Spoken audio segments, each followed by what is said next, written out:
parallel flow, counter flow. Last class parallel flow. So இந்த கிளாஸ்ல நாம பார்க்க போறது counter flow. So counter flow என்னன்னா parallel first parallel flowனா last classல நாம பார்த்தோம். ரெண்டு flow cold water flowவும் hot water flowவும் ஒரே டைரக்ஷன்ல இருந்தா parallel flow.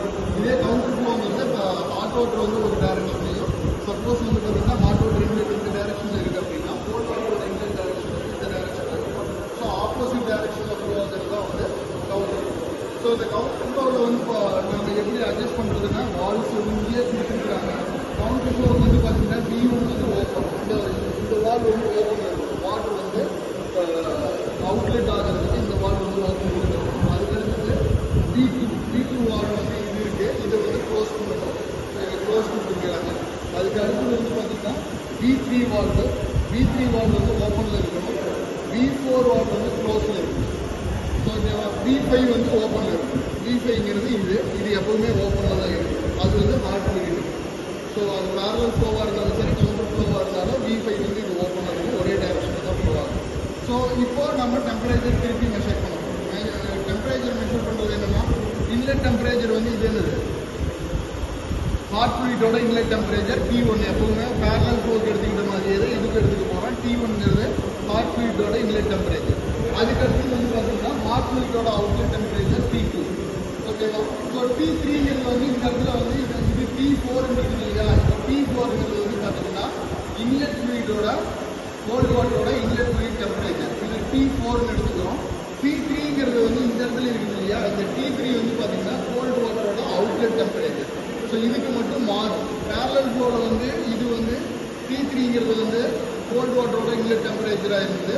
கவுண்டர் ஃப்ளோவில் வந்து கோல்டு வாட்டரோட அவுட்லெட் டெம்பரேச்சராக மாறிடும். அதே மாதிரி இந்த இடத்துல வந்து T4ங்கிறது பேரலல் ஃப்ளோவில் வந்து பார்த்தீங்கன்னா கோல்டு வாட்டரோட அவுட்லெட் டெம்பரேச்சராக இருந்தது.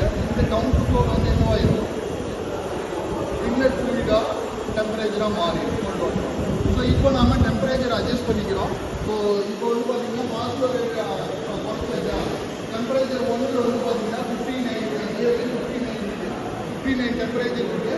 ஸோ அப்போ இன்லெட் ஹாட் ஃப்ளூயிடோட டெம்பரேச்சர் எவ்வளவு 59 டிகிரி செல்சியஸ். அதே வந்து பார்த்தீங்கன்னா இந்த